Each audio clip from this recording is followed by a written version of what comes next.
बिस्मिल्लाहिर्रहमानिर्रहीम। अस्सलाम वालेकुम पाकिस्तान। मैं हूं आपका दोस्त, आपका होस्ट जवाद अमीन कुरैशी, और आज रोही आलना का एक और एपिसोड, एक और सीज़न के साथ हम आपके साथ पेश खिदमत हैं, आपके सामने पेश हैं। और आज जो हमारे साथ मेहमान मौजूद है, आप फ्रेम में देख रहे होंगे, एक इंतहाई मोतबर शख्सियत, पाकिस्तान के हवाले से एक बड़ा नाम कि पाकिस्तान अफवाज पाकिस्तान में आपने करा कदर खिदमात सर अंजाम दी। हमारे दरमियान मौजूद है मेजर रिटायर्ड मुजीब अहमद खान साहब। जिस तरह मैंने बताया कि अफवाज पाकिस्तान से आपका ताल्लुक रहा है, अब उनकी ज़िंदगी के बारे में हम उनसे सवाल करेंगे, और साथ साथ ये भी बताता चलूँ कि हमारे इस रोही आलना प्रोग्राम के जो रोही डेवलपमेंट ऑर्गेनाइजेशन है, आप उसके चेयरमैन भी हैं, सरपरस्त भी हैं, और हमारे दरीना साथी हैं समाजी सियासत के हवाले से एक बड़ा नाम मेजर रिटायर्ड मुजीब अहमद खान है। और साथ ही हमारे साथ आज इस फ्रेम में मौजूद है जनाब डॉक्टर फारूक लंगा साहब, प्रेसिडेंट है रोही डेवलपमेंट ऑर्गेनाइजेशन के, और रोही आलना का जो कॉन्सेप्ट है वो आपका दिया हुआ है। तो इन दोनों शख्सियात से आज बात करेंगे। नेचुरली मेजर मुजीब साहब हमारे साथ हैं, तो बात होगी पाकिस्तान की, और बात होगी पाकिस्तान के अजली दुश्मन भारत की। अस्सलाम वालेकुम मेजर साहब। वालेकुम सलाम। क्या हाल है? दुआ है आपकी। क्या हुआ पिछले हफ्ते वाले दिन? असल में पाकिस्तान की जो अफवाज हैं वो हमेशा तैयार रहते हैं किसी भी एक इमरजेंसी के लिए।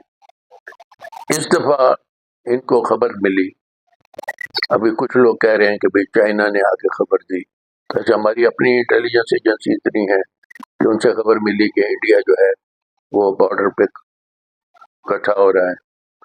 और उन्होंने नेचुरली, आपको याद होगा कि पहलगाम से पहले भी एक पुलवामा का एपिसोड हुआ था, उसमें उनका मिग त्यारा मार गिराया था पाकिस्तान के एयरफोर्स वाले ने। उधर से ये कहानी अब शुरू हो रही है। अच्छा, क्योंकि इनके अज़ाइम तो हैं कि भाई हमने गिलगित बल्तिस्तान का इलाका इनसे लेना है ताकि चाइना को हम पूरी तरह कवर कर जाएं। ठीक है।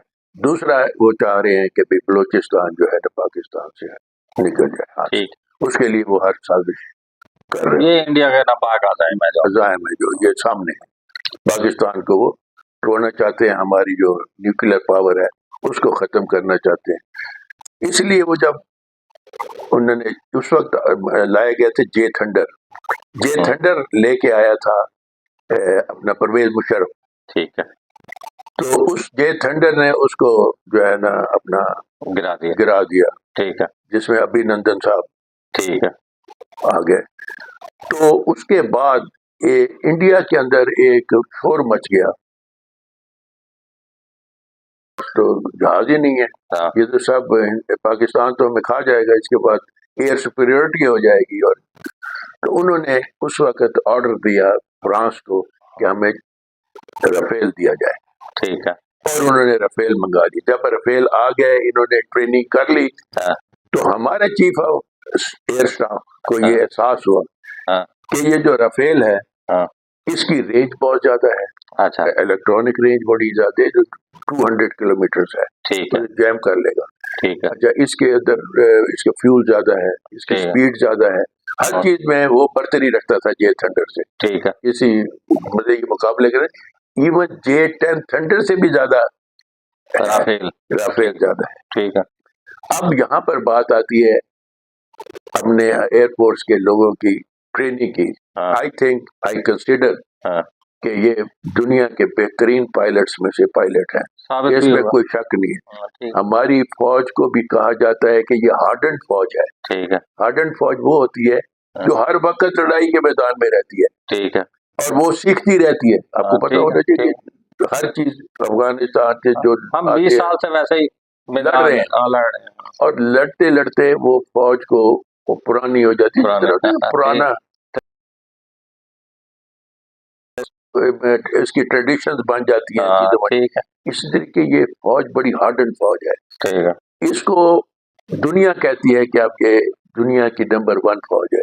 ठीक है। जहाँ अमेरिका नहीं टिक सकता वहाँ ये टिक जाते हैं। ठीक है। तो इसलिए जो है ना, इजराइल ने तो नेतन्याहू ने कह दिया कि हमने पाकिस्तान और ईरान से जो है ना न्यूक्स निकालने और इनको برباد کر دینا ہے ٹھیک ہے خدا نہ خاصہ. وہ اس قسم کے نعرے مار مور کے انہوں نے اپنے بندے بھیجے. ٹھیک ان ہے کے بندے بھی آئے ہوئے تھے ڈرون اڑانے کے. اچھا امریکن کے بھی در پردہ چیزیں آئی تھی. ٹھیک انہوں نے پھر صرف رافیل نہیں منگائے تھے, ہاں انہوں نے ایک X-400 جو اینٹی میزائل سسٹم ہے نا, جیم جو جیم کہ بہت ہی پاورفل چیز تھی, جو مودی صاحب نے اپنا پیر شیر دبا کے ٹرمپ کے تو یہ خریدا لیا تھا ان سے. ٹھیک وہاں پر ہاں کہ پاکستان الیکٹرانک وارفیئر میں ابھی اس نہج پہ نہیں پہنچا ٹھیک ہے جس پہ ہم دیکھ رہے ہیں. ہاں ایکچولی وہ بھی میدان میں آ گئے. ہاں اس کے پیچھے آپ کو یہ پتا ہونا چاہیے کہ جو پائلٹس ہیں ان کو تو پھر A1 اپنے کام میں ہونا چاہیے. ہاں جہاز تو اسے نہیں انہیں اڑانا دوسرے ہی ہے نا, جو بھی ہو. تو انہوں نے کیا کیا کہ یہ جو سسٹم ہے نا, انہوں نے X-400 کو بھی جیم ہو گیا. ٹھیک ہے اس کے بعد رافیل بھی نکارا ہاں اور وہ بھی نکارا. ہوا میں اڑ ہی نہیں سکتا. پہلا جہاز انہوں نے بھیجا جسٹ ٹو ٹیسٹ ٹھیک ہے کہ یار دیکھو ہاں کیا ہے. ایک دو تین جہاز ہاں انہوں نے پہلے ایک, انہوں نے وہ لڑکا کامران ٹھیک ہے وہ بے کمانڈر کمال کیا, اس نے اسے مارا. وہ جو جہاز کو لگا نا تو اس میں سے پائلٹ نکلا تو اس سے پوچھا گیا ہے ہاں کہ بتاؤ کیا ہوا ہے. اسے مجھے تو پتہ ہی نہیں ہے کیا ہوا ٹھیک ہے ہاں ہے, ٹھیک کیونکہ اس میں ان کا پائلٹ ان کا پائلٹ کیا ٹھیک ہے. خیر ہمارے پائلٹ تو جب چیز پھینکتے ہیں یہ کرتے ہیں, یہ ڈاٹ نظر آیا کیونکہ بہت دور سے میزائل مار دیتے ہیں آپ. ٹھیک تو اب یہ سچویشن ہوگی کہ اس کے بعد ہاں کہ انہوں نے پھر تو وہ X-400 اڑا دیا, ہاں انہوں نے ان کے بیسز اڑا دیے, ہاں انہوں نے ان کے بریگیڈ ہیڈ کوارٹرز اڑا دیے. ہاں مطلب میرے خیال میں اگر پاکستان چاہتا اور یہ اگریسو پالیسی رکھ دیتے کہیں تو انہوں نے کشمیر لے جانا تھا, یا کم از کم بہت سارا حصہ انہوں نے لے جانا, کیونکہ وہ تھا کہ ہم نے جب یہ رافیل لے کے آئے ہیں, X-400 لے کے آئے ہیں, اس سے ہم ان کے میزائل آئیں گے تو ان کو انٹرسیپٹ کر لیں گے, اور ان کے جہاز آئیں گے تو ان کو اڑا دیں گے. ایئر سیکورٹی ہمارے میں آ جائے گی, اور اس کے بعد ہم نے جو چاہتے ہیں. مگر انہوں نے سارے وہ عزائم خاک میں ملا دیے, اور 3 گھنٹے اور 45 منٹ میں جنگ ختم ہو گئی. 3 گھنٹے 45 منٹ کی جنگ ختم ہوئی. لیکن میرے سامنے بڑا اہم بات بتائی کہ اگر پاکستان چاہتا تو ہم کشمیر میں بھی در اندازی کر سکتے تھے, داخل ہو سکتے تھے, لیکن نیچرلی پاکستان ایک ایسا ریاست ہے کہ جہاں اس نے بہت ساری عالمی ریاستوں کو بھی ساتھ لے کے چلنا ہے, دیکھنا ہے. تو ڈاکٹر فاروق لنگا صاحب, اس حوالے سے آپ کی کیا تھنکنگ ہے کہ کیا پاکستان اب مستقبل میں انڈیا کی کسی بھی جارحیت کا جواب دینے کے لیے پھر تیار ہے, اور ہماری قوم میں اتنا جوش و جذبہ بھی ہے؟ آج یوم تشکر بھی منایا جا رہا ہے پاکستان میں, قومی سیاسی حکومت کی طرف سے اعلان ہوا.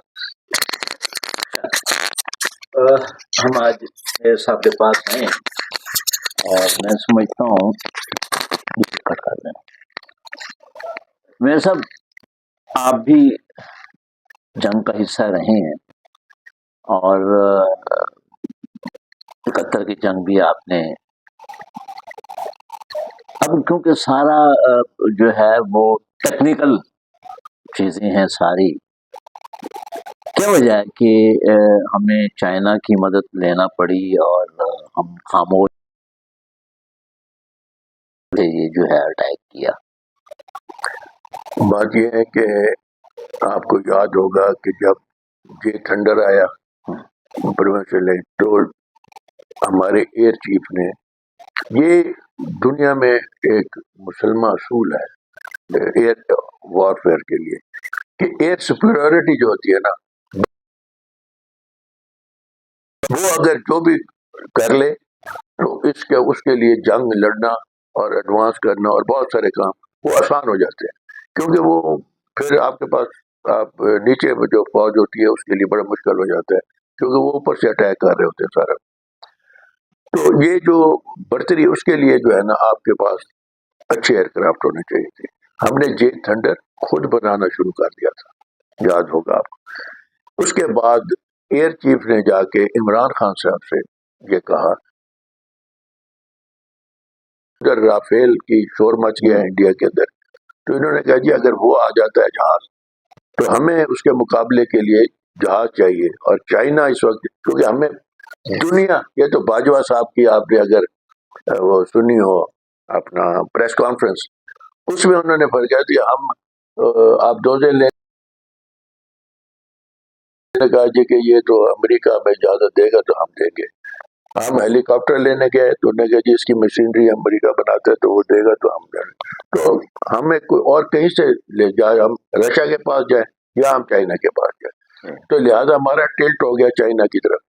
اور آپ کو یاد, چائنا بہت ایڈوانس کر گیا. امریکن شپس انہوں نے وہ کر دی تھی, جیم کر دی تھی, یہ دو شپ جو آئی تھی ان کی. تو اس لیے اس وقت امریکہ میں بھی شور مچ گیا تھا. اور آج یہ نیا شور مچا ہے امریکہ کے اندر کہ جی اگر ہم نے ٹیکنالوجی کر رہا ہے تو پیسے لاؤ. امریکہ کے پاس اب یہ اکٹھے کر رہے ہیں نا پیسے. آپ یہ آپ دیکھیں ٹرمپ جو پھر رہا ہے, گھوم پھر رہا ہے, تو یہ ابھی قطر کو تو نہیں چاہیے جہاز. تو اب یہ کہتے ہیں کہ جی فوج حملہ نہیں کرنا چاہ رہی تھی. فوج نہیں, مقصد ہے کہ پاکستان حملہ نہیں کرنا چاہ رہا تھا, لیکن عوام کے دباؤ پر عوام نے شور مچایا. عوام کو تو پتہ ہی نہیں تھا. دباؤ, ہم تو رات کو سوئے تو صبح اٹھے انہوں نے کہا کہ رات کو یہ ہو گیا, اور 3 گھنٹے میں ختم بھی ہو گیا. تو عوام کی طرف اس سے پہلے جب اس نے بار بار جو حملے کیے ہیں بھارت نے, اس کے کافی دنوں بعد پاکستان نے حملہ کیا, ہم نے دباؤ دیا, اور اس کے بعد انہوں نے حملہ. کوئی ایسے پاکستان کی عوام کو کوئی دباؤ نہیں جو میں پاکستان کی عوام ہمیشہ اپنی فوج کے ساتھ کھڑی رہی ہے. یہ تو ہم نے 71 میں بھی دیکھا ہے, 65 میں تو دیکھا ہے, اور اب بھی آپ نے دیکھا ہے کہ ہر چیز کو ہم نے آ گئے کہ ہم اپنی فوج کے ساتھ ہیں. اور یہ تو آج میں اگلے دن گیا ہوں لاہور میں, تو دکانداروں نے کہا کہ یہ آئی ڈی کارڈ دکھائیں, آپ کو 25% آف ہے. اچھا, ہاں, تو یہ تو میں خود مطلب دیکھ کے آیا. تو یہ جذبہ ہے جو عوام میں, اور اس سے فوجی کا خون جو ہے نا وہ گرم بالکل. اس لیے جو ہے دوسرا, پاکستان کبھی بھی جارحیت نہیں کرے گا. کہانی ہے کہ اس میں جانا نہیں چاہتا کہ جی پاکستان کیوں جارحیت نہیں کرتا. جارحیت کرنے کے لیے کم از کم تھوڑی سی سپیریورٹی چاہیے. انڈیا ہمارے سے 6 ٹائمز زیادہ ہے, اس لیے ہم دفاع کی طرف جاتے ہیں اور دفاعی حکمت عملی اختیار کرتے ہیں. اور جہاں اٹیک کرنا ہو, اور ہم نے کیے بھی ہے, 71 کی جنگ میں ہم نے کبھی کراس کر لیا تھا. تو اس لیے جو ہے نا وہ گھبراتے نہیں ہیں اٹیک کرنے, مگر جہاں پر موقع ملتا ہے وہاں پر ضرور. اچھا, جب یہ کشیدگی ہو رہی تھی اس وقت امریکہ کو کہا گیا تو ٹرمپ نے کہا کہ یہ جی ان کا آپس کا معاملہ ہے, ہم اس کے درمیان. پھر امریکہ آ گیا. امریکہ اس وقت ہے جب مودی صاحب جا کے ادھر لیٹ گئے, ٹھیک ہے جی, کہ ہمیں بچاؤ. یہ کارگل کے بعد بھی یہی ہوا تھا, وہاں جا کے لیٹ گیا کہ جی اب اس بات کو ختم کروائے. اب بھی یہی ہوا ہے, ختم کروائے. اب میں یہ سوچتا ہوں کیونکہ پاکستان کے پاس فری ہینڈ تھا, اس 3 اور 45 منٹس میں انہوں نے اس کی جو چیزیں کرنی تھی انہوں نے اپنے رافیل چھپا لیے تھے. وہ چھپا لیے, انہوں نے 3 کے بعد چوتھا اڑایا ہی نہیں ہے. سمجھا کہ نہیں, وہ میزائل مارے, ان کا میزائل کاؤنٹر سسٹم تھا ہی نہیں. X-400 ڈسٹرائے ہو چکا تھا. تو انہوں نے جدھر دل کیا انہوں نے ان کی تباہی پھیری ہے پوری. 800 ملین $US پہلے. اور یہ टूट गई है। आज इंडिया वाले मोदी को वो फिर रहे कि किधर मिले हमें चाकू मारे, मतलब ये हाल हो गया है उनका। उस वक्त मोदी की जो पॉपुलैरिटी थी वो 0 पे आई ठहरी है कि तुमने ये किया क्या है हमारे साथ। तो ये और उनके इंटरनेशनल मीडिया, उन्होंने कहा जी कि एक तो फ्रांस बेचारा जलील हो गया। हाँ वो बिल्कुल उसका तो सिर्फ उन्होंने ये पाकिस्तान और इंडिया की लड़ाई में हाँ जी फ्रांस जलील हो गया, हाँ, उसके बेचारे के शेयर डाउन हो गया, 3% सही है। डाउन हुआ, करोड़ों का नुकसान। और दुनिया में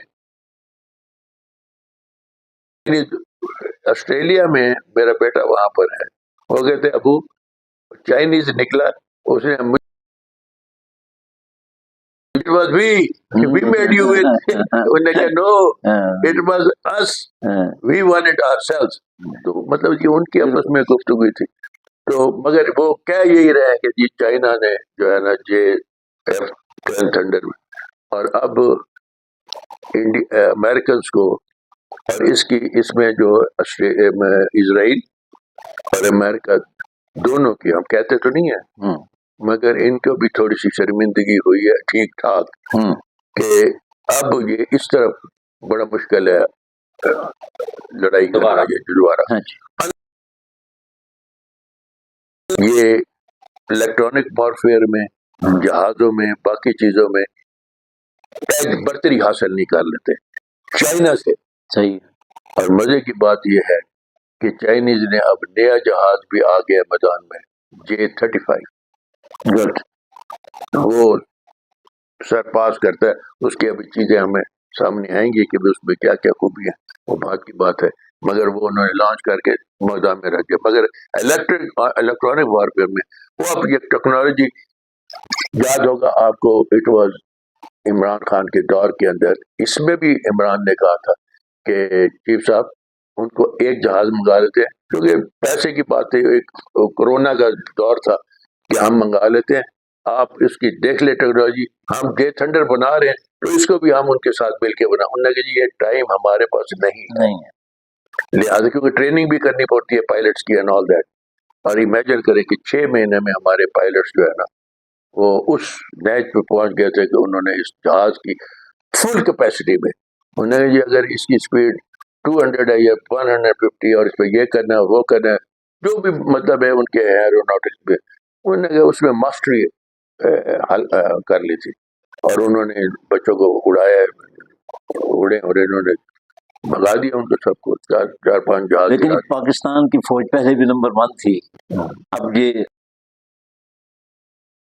पाकिस्तान की फौज जो है वो तो नंबर 1 है। तो पूरी दुनिया में धाक बैठ गई है भाई, बिल्कुल ऐसे। अभी उन्हें जरा ठहर जाए, ऐसी बात नहीं है। और इसका क्रेडिट जाता है हमारे सोल्जर्स को, हमारे जनरल्स को, हमारे चीफ को, इनको जाता है इस क्रेडिट है इस बात का कि वो खड़े रहे हैं और दुनिया में पाकिस्तान का नाम जो है वो फिर बुलंदी की तरफ गया। जी नाज़रीन, पाकिस्तान का नाम दुनिया में बुलंदी की तरफ गामजन हुआ। और मैं यहाँ पे जाते जाते प्रोग्राम के इख्तिताम पे बात शेयर करते जाऊँ, जिससे मेरे अंदर का भी एक मुसलमान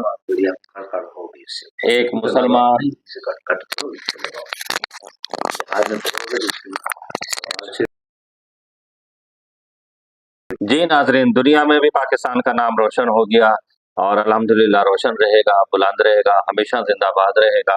और मैं प्रोग्राम के सोशल मीडिया पे देख रहे हैं और कुछ ऑफिशियल मीडिया के ऊपर भी आई हैं कि मैं उस बात पे हैरान हो रहा हूँ कि इंडिया के जो सोल्जर्स थे जो इस पूरी वार के अंदर लास्ट वीक में जो मौत के घाट जिनको उतारा पाकिस्तानी हवाबाजों ने, तो अब जब उनकी डेड बॉडी उनके इलाकों में पहुंच रही है, तो जिस तरीके से उनकी वो जो डेड बॉडी है, उसकी जो लाश है, उसको देख के वहाँ के इलाके के मकीन, उनके अहले खाना मातम कर रहे हैं, रो रहे हैं, चीख रहे हैं, अपना सीना पीट रहे हैं। और दूसरी तरफ नाज़रीन, पाकिस्तान गुज़श्ता 20 साल से अपनी शहदा की लाशें हम उठा रहे हैं। मैंने ऐसा मंजर नहीं देखा कि जहाँ पर शहदा के लवाहिकीन अपना आप पीट रहे हों, मातम कर रहे हों या रो रहे हों या अपनी रियासत को बुरा भला कह रहे हों, बल्कि वो तो फूलों से भी इस्तकबाल करते मैं देख रहा हूँ। देखे हैं मैंने देखे हैं कि चेहरे पर खुशी है। और मैंने यहाँ तक भी देखा है कि बाजोड़ के अंदर और केपीके के अंदर जब शोहदा की लाशें आई थी, तो इलाका मकीनों ने और लवाहिकीन ने वहाँ मिठाई तकसीम की थी कि हमारा खानदान का कोई शख्स शहादत के रुतबे पहुंचा है। यही वो अमर है जो पाकिस्तान मुसलमानों को दूसरे अक़वाम पर मुमताज़ करता है।